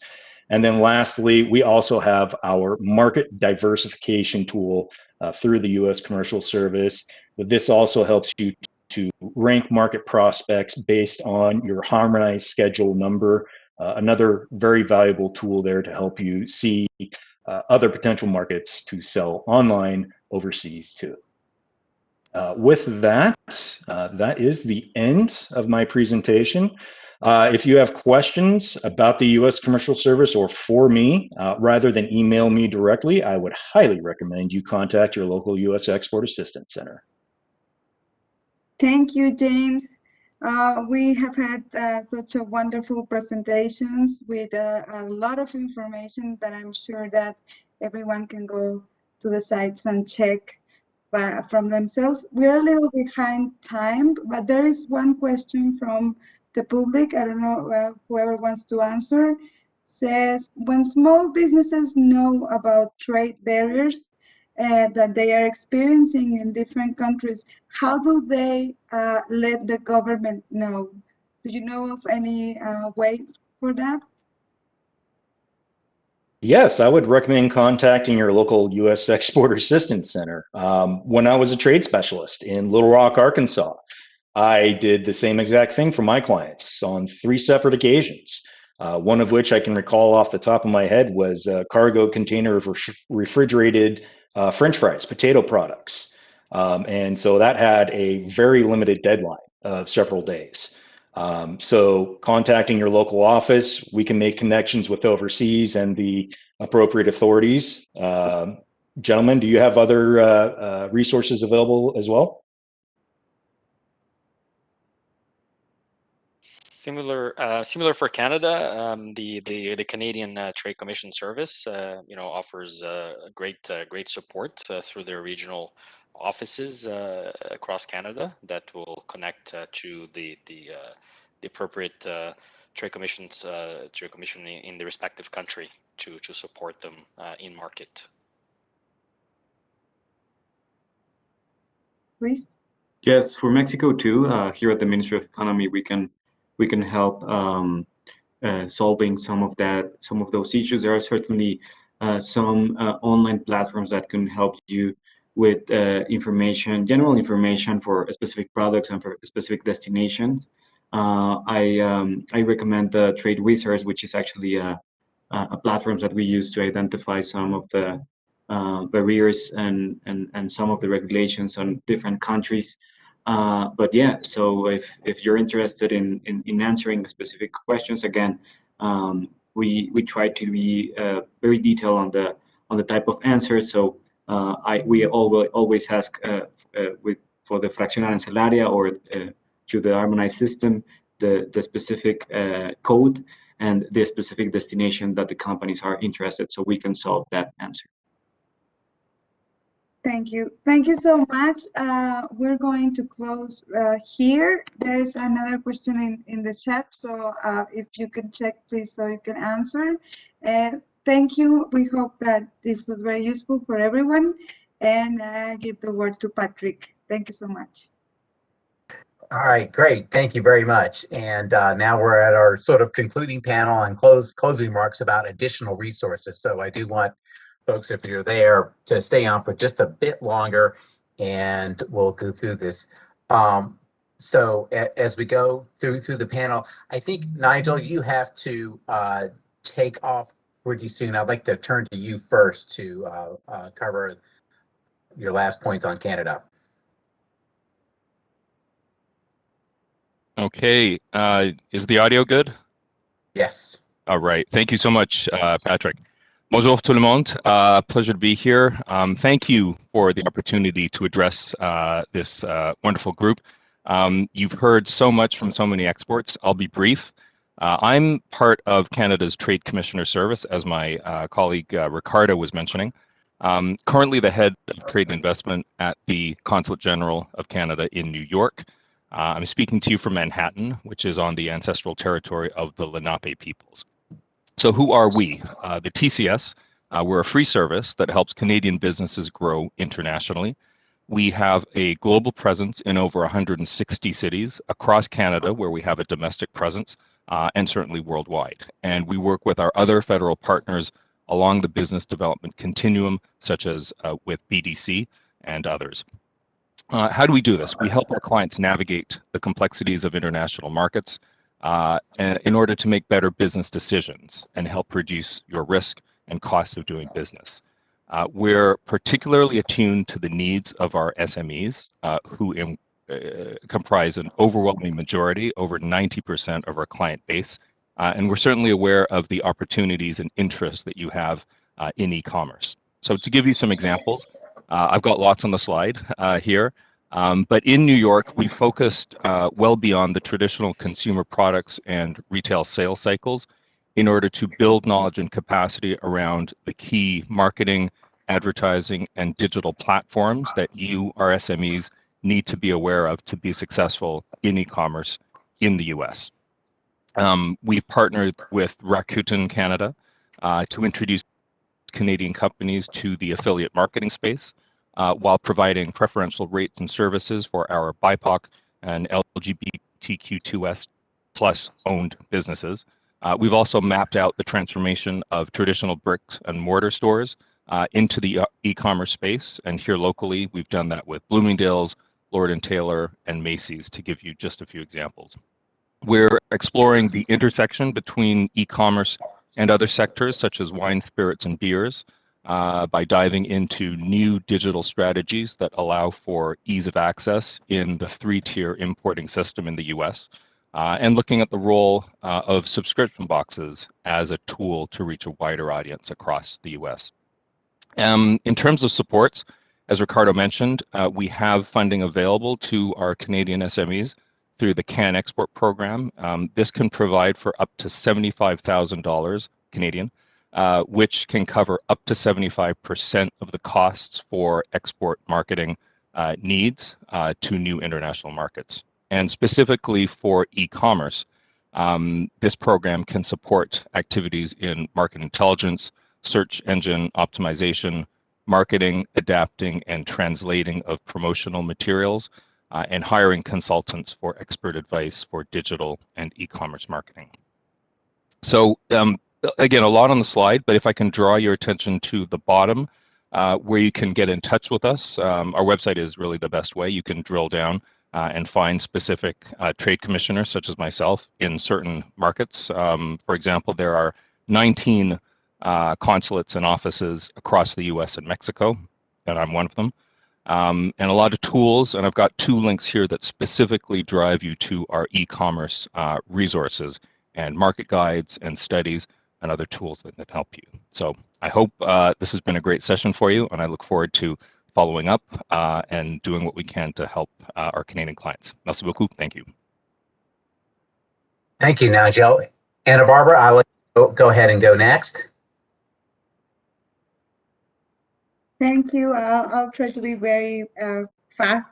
Well, I think that we have found out and learned a lot about valuable information, resources, success stories today, and ways from that the SMEs to take advantage from e-commerce.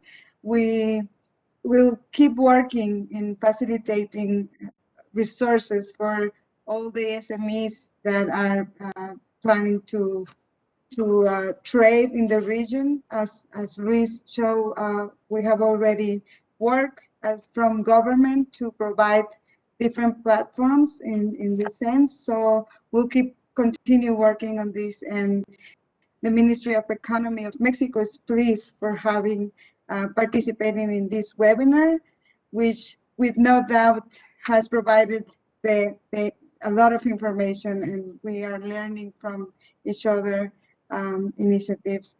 And also this webinar has reinforced the commitment to strengthen and further generate new alliances, not only from governments, but I'm sure that all these alliances and this cooperation will happen between the enterprises, which is more important right now. So thank you very much, and we'll see you soon. Thank you.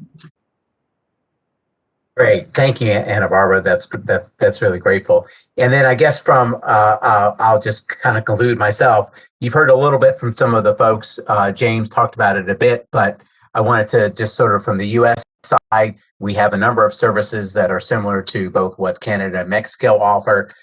Nigel talked about being a counselor up in New York. We have the same set of people overseas around the world. We're in about 70 countries. We have commercial officers to help U.S. companies to navigate the export prospects or issues that they may run into in doing business in those markets. We also help a bit there on counseling U.S. companies. So if you're a U.S. company, you heard James talk about this, but get in touch with your local Export Assistance Center. Domestically, we're in about 106 cities or 106, locations around the U.S., some in cities, but also we focus a lot on as well, helping rural exporting companies as well. But meeting with them, doing export counseling, helping to provide market intelligence based on your industry. And then a key thing we do is business matchmaking. So when you go overseas or you find a potential buyer of your products or services, it's really important that we can help you to do a bit of vetting and make sure that the companies are a good match for you and that you're strategically thinking a bit. And then to the last question that I think all three of the panelists and the previous panel answered is, when I run into a problem overseas, what do I do? And that's where we can help people with a bit of business matchmaking. Next slide. And I wanted to do a big shout out for our partner in all of this, the U.S. Small Business Administration. Also has is a great resource. They also have staff that are co-located with us in about 20 of the cities in the U.S. or 25 of the cities around the U.S. In addition, they have a lot of finance resources as well to help U.S. companies with their export finance needs. And so you can please go to sba.gov/trade tools to get information about that. And with that, I'm going to conclude the session. Thank you so much for attending. A huge thank you again to all of our moderators and panelists, and a big shout out to the Trade Americas team at the Department of Commerce for helping to support this. And we're going to send out a survey at the end of all this to all the registrants with and ask for ideas on other potential topics we could cover, as well as get your views on sort of sources that you use. And we will be sending out many of these PowerPoints that you've seen here out to all the registrants as well. So with that, thank you very much and have a good late afternoon or afternoon wherever you are. Thank you again.